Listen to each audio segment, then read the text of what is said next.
राजधानी पटना की बाढ़ अनुमंडल का रूपस गांव इन दिनों एक अनोखी शादी की वजह से चर्चा में है। गांव में चेक गणराज्य के दूल्हे के आगमन ने न सिर्फ गांव वालों बल्कि आसपास के कई गांव के लोगों का ध्यान खींचा।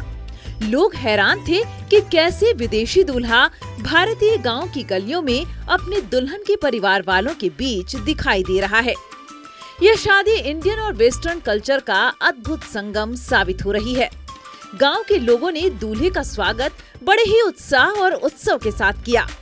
चेक गणराज्य से आए दूल्हे के साथ उसके कुछ रिश्तेदार भी मौजूद थे, जिससे शादी का माहौल और भी खास बन गया। Moc vážím toho, že tady můžu trávit s rodinou tenhle krásný den.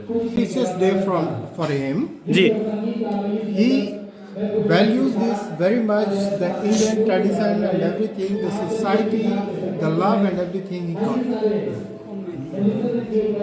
इनका नाम क्या है जो लड़का है उनका सर? Vlashchimi.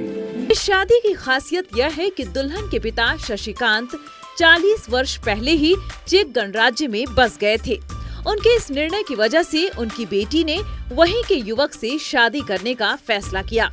पहले दोनों की शादी वेस्टर्न कल्चर के अनुसार चेक गणराज्य में संपन्न हुई, लेकिन दुल्हन के परिवार की इच्छा थी कि भारतीय सनातन रीति रिवाजों के अनुसार भी शादी पूरी हो।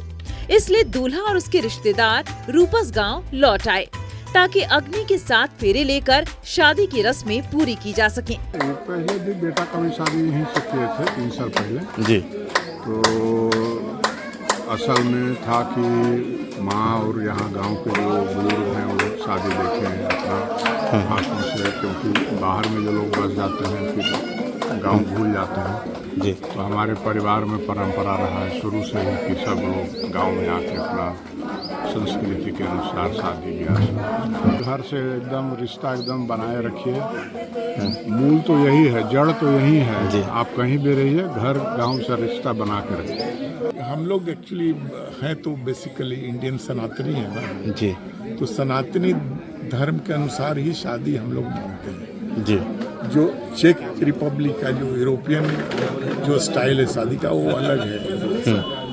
तो हम लोग उन लोगों के रीति रिवाज के अनुसार ही वहाँ शादी किए जी चेक रिपब्लिक में। यहाँ से भी काफ़ी लोग गए थे शादी में जी और वो संपन्न करके अच्छी तरह से अब हम लोग यहाँ पे शादी कर रहे हैं। शादी के मौके पर गांव और आसपास के कई गांव के लोग पहुंचे। दूल्हा और दुल्हन को आशीर्वाद देने के लिए लोग दूर दूर से आए। शादी का माहौल हर्षोल्लास से भरा रहा। बच्चों से लेकर बुजुर्ग तक हर कोई इस अनोखी शादी का हिस्सा बनने के लिए उत्साहित दिखाई दिया। अग्नि के साथ फेरे लेने के बाद शादी की सभी रस्में पूरी हुई। दूल्हा दुल्हन अब चेक गणराज्य लौटने की तैयारी कर रहे हैं। रूपस गांव के लोगों के लिए यह शादी सिर्फ एक सामाजिक उत्सव नहीं बल्कि भारतीय और वेस्टर्न संस्कृति का अनोखा मिलन बन गई है। शादी की यह अनोखी घटना लंबे समय तक गांव में यादगार बनी रहेगी।